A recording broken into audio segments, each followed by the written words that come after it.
Hello everyone. आज हम BCom semester 5 cost and financial accounting जिसमें एब्सॉर्प्शंस अकाउंट्स पढ़ने जा रहे हैं। पहले हमने अमलमेशन का चैप्टर जो है वो बहुत अच्छे तरीके से हमने पढ़ लिया है। अमलमेशन एंड एब्सॉर्प्शंस ये दोनों सिमिलर है, बिल्कुल नॉमिनल चेंजेस है। उसकी general entries, balance sheet, calculations की मेथड वो ऑलमोस्ट सेम है। ओके, तो आज हमने यहाँ पे एब्सॉर्प्शन स्टार्ट किया है। एब्सॉर्प्शन का मतलब क्या है? जब एक कंपनी दूसरी कंपनी को अपने में इंक्लूड कर लेती है, मतलब कि अपने बिजनेस में दूसरी कंपनी का बिजनेस जब इंक्लूड कर लेती है तो उसको हम एब्सॉर्प्शन कहते हैं। तो उसमें भी परचेज प्राइस की कैलकुलेशंस और नेट एसेट्स की जैसे कैलकुलेशन हम अमल मेसन में करते थे वैसे ही करनी है। फिर जाके बैलेंस शीट भी जिस हिसाब से अमल मिशन में रेडी करते थे उसी हिसाब से इसमें करनी है। एंड जनरल एंट्रीज भी सेम होगी। बिल्कुल एक नॉमिनल चेंजेस ये है कि इसमें इंट्रिंसिक वैल्यूज जो है वो कैलकुलेट करनी होती है। अमलमेशन में क्या था कि पर्टिकुलर जब परचेज प्राइस पे करनी होती है तो किस अमाउंट से पे करेंगे तो उसके नंबर्स हमें दिए होते थे, मतलब कि 1000 इक्विटी शेयर 100 रुपीज़ में पे करने हैं। तो यहाँ पे क्या है, 100 रुपये दिए नहीं है, हमें कैलकुलेट करना है। तो ये जो कैलकुलेट करना है उसको हम कहते हैं इंट्रिंसिक वैल्यू। तो ये इंट्रिंसिक वैल्यू हमें कंसिडर करनी है, बस इतना नॉमिनल चेंजेस है। और एक ही कंपनी की कैलकुलेशन, मतलब कि एक कंपनी दूसरी कंपनी को अपने अंदर इंक्लूड करती है, वो है। उसके अलावा खास कुछ कोई चेंजेस इसमें नहीं है। ओके, तो ये चैप्टर पढ़ने के लिए यहाँ पे मैंने अभी लिया है सम नंबर 6, जिसकी डिटेल्स जो है वो पेज नंबर 394 पे अवेलेबल है। आप देख सकते हैं कि यहाँ पे दो कंपनी दी हुई है, शिव एंड पार्वती। इसके बैलेंस शीट जो है वो भी हमें दिए हुए हैं, तो मैं बैलेंस शीट नहीं पढ़ रही हूँ, मैं एडिशनल इन्फॉर्मेशन है वहाँ से स्टार्ट कर रही हूँ। The fixed assets of Shiva Limited includes the patents. The value of the patents is to be written off by 1 lakhs. इस चैप्टर में एक आपको ये देखना है कि दोनों कंपनी के जो ट्रांजेक्शन होते हैं ना वो वाइस वर्सा होता है।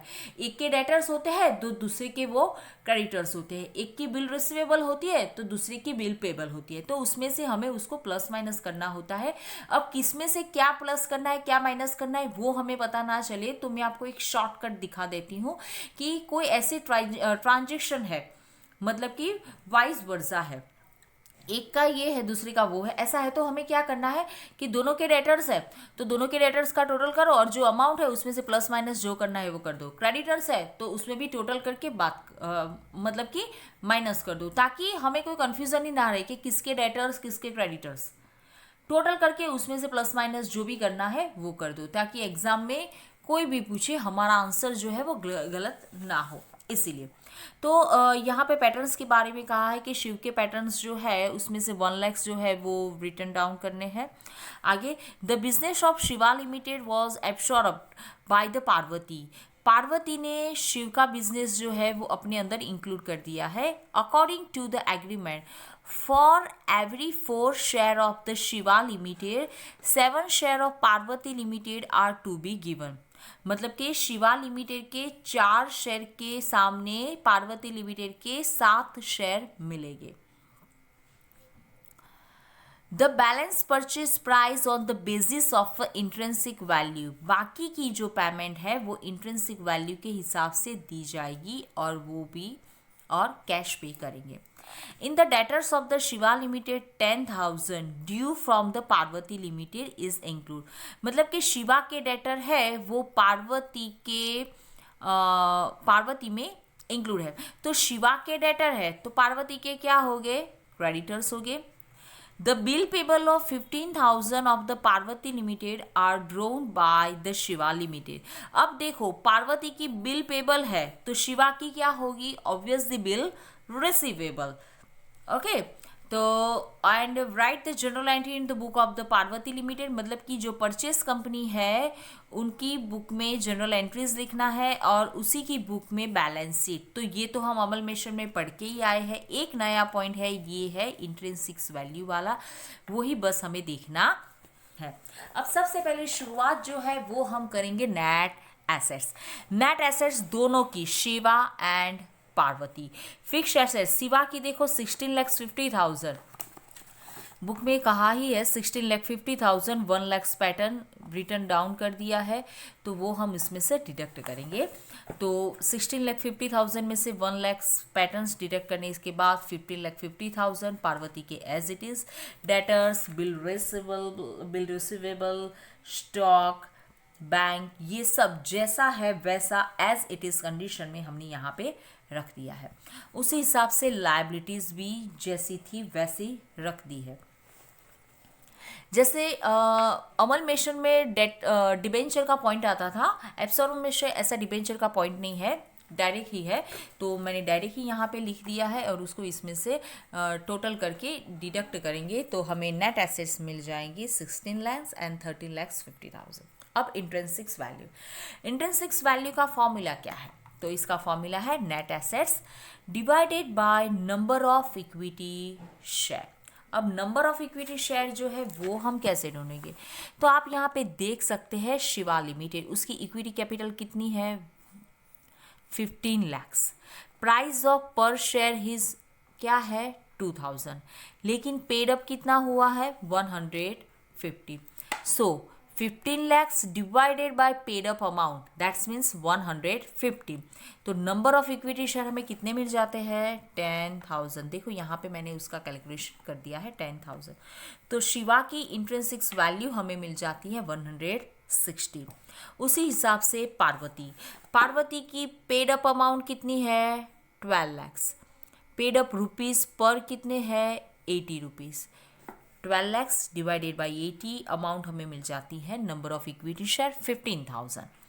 So net assets 13,50,000 divided by number of equity share, that's means 15,000। तो हमें पार्वती की इंट्रिंसिक वैल्यू मिल जाती है 90,000। इस हिसाब से इस चैप्टर में हमें इंट्रिंसिक वैल्यू जो है वो कैलकुलेट करनी है। अब आगे इक्विटी शेयर का पेमेंट उन्होंने कैसे किया है? तो शिवा के 4 शेयर के सामने पार्वती के 7 शेयर मिलेंगे। अब शिवा की इक्विटी कैपिटल हमने ऑलरेडी कैलकुलेट कर ली है 10,000, आगे के पेज में है, प्लीज देख लेना वहां से 10,000। तो उसको कितने इक्विटी शेयर मिलेंगे? तो मिलेंगे 17,500। अब पार्वती अपने हिसाब से उसको पे करेगी, तो मतलब कि 17,500 इंटू पार्वती की इंट्रिंसिक वैल्यू कितनी थी? तो 90 रुपीज़, तो इंटू 90 मतलब कि 15,75,000। अब इसमें क्या है?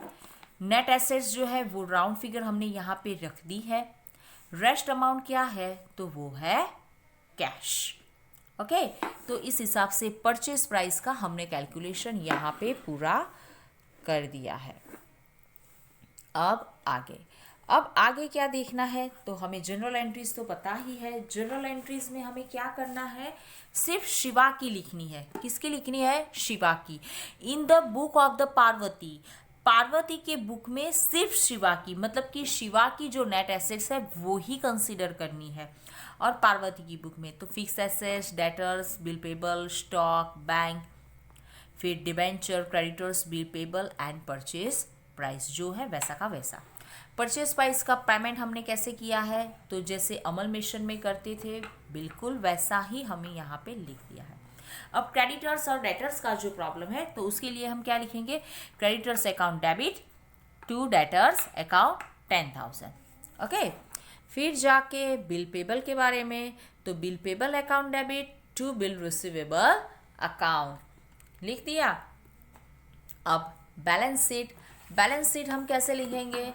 तो दोनों की, मतलब कि शिवा एंड पार्वती, शिव की जो परचेज प्राइस में ली है वो, और पार्वती की जो है as it is. General reserve भी उसी हिसाब से। लेकिन जनरल रिजर्व में आपको यहाँ पे याद रखना है कि सिर्फ आपको पार्वती की ही लिखनी है, शिवा की नहीं लिखनी है।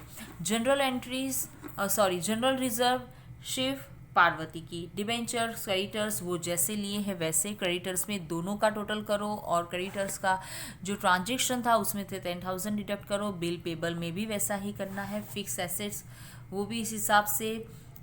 डेटर्स में जो क्रेडिटर्स का जो ट्रांजेक्शन था वो डिडक्ट करना है। बिल रिसीवेबल में बिल पेबल का जो था वैसे डिडक्ट करना है।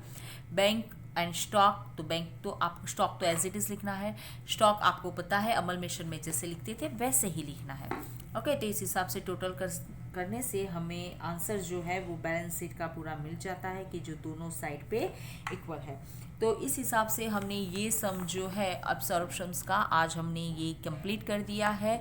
आज हमने ये जो सम किया है उस सम की पूरी पीडीएफ जो है उसकी लिंक मैंने डिस्क्रिप्शन बॉक्स में डाल दी है, तो प्लीज़ आप वहाँ से देख लेना। And now thanks for watching, bye bye, take care.